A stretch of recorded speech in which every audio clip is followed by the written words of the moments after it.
So, good morning. I want to talk today about overthinking. Look how nice that is. So do you struggle with overthinking?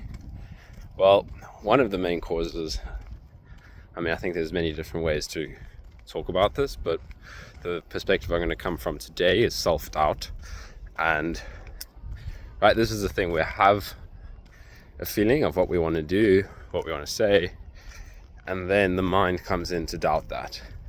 And the thing is, the more you believe the doubt, the more we hesitate, right? It's like this endless hesitation of this, and then we overthink it, right? We think it again. And, right, it's exhausting as well. This is another thing. It's completely draining to be hesitating, doubting yourself every second step. So first thing I want to say, it's okay, right? You're not fucked up. It's the world we find ourselves in. Vast majority of humanity live this way. And I think it's becoming more of a thing as we pull back more and more into our inner worlds with technology. But at the same time, technology is also a blessing because it allows us to connect with people who live completely different ways.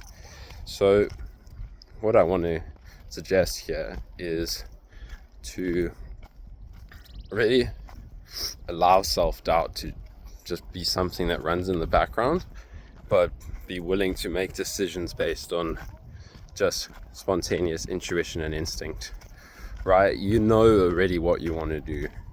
You do, honestly. This is the fucking thing with the mind, right? You know what you're going to do, but maybe we feel very disconnected from that at first. So, things like learning to feel more and more into your body, learning to trust your gut, learning to trust your instinct. I've done a lot of meditation, which I found very helpful for this.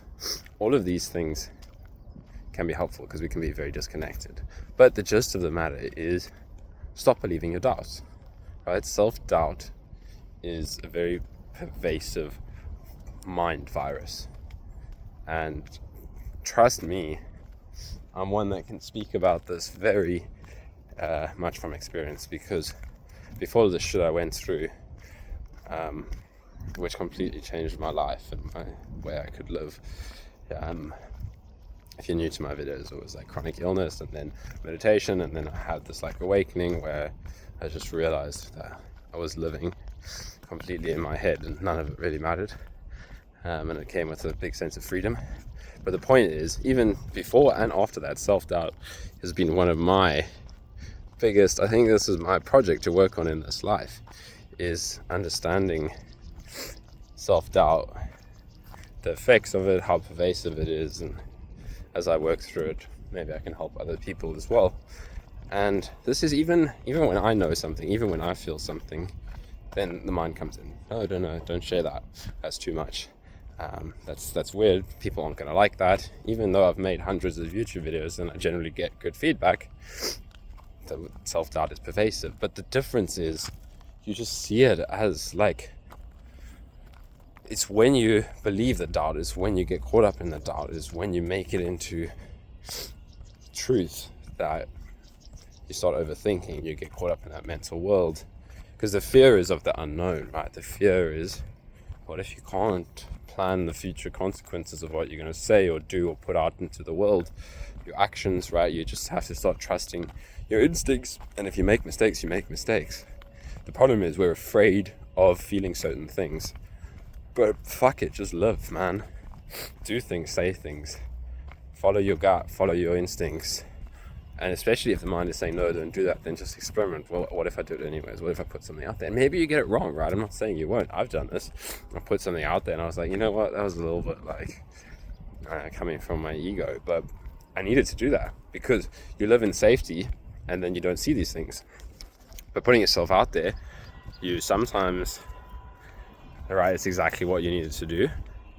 And it opens up doors, and sometimes it reveals something that would have remained hidden from yourself if you hadn't put yourself in that challenging situation. I'm going to turn here. So, yeah, self-doubt, overthinking, it's because we put so much weight on thoughts. We put so much weight on the intellect when the intellect is very limited. Put more weight on intuition. right? The things that you know about yourself, but you're afraid because you maybe can't explain it to somebody else. You don't know how it's going to come across to somebody else. Like, I want to do this. Why do you want to do that? Have you thought that through? No. Who gives a fuck? Trust yourself. Honestly.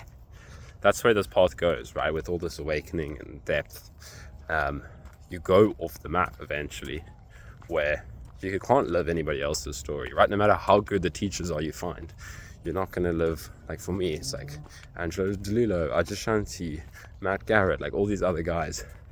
I found their guidance so helpful, but then it was like, yeah, you got to carve your own path, honestly. So you can do the same, right? It doesn't matter where you're starting. Carve your own path, step out. You can still have guidance, right? You can still have people recommend you stuff, but carve your own path. Okay, I'm going to go. There's people coming. Love you lots. All the best.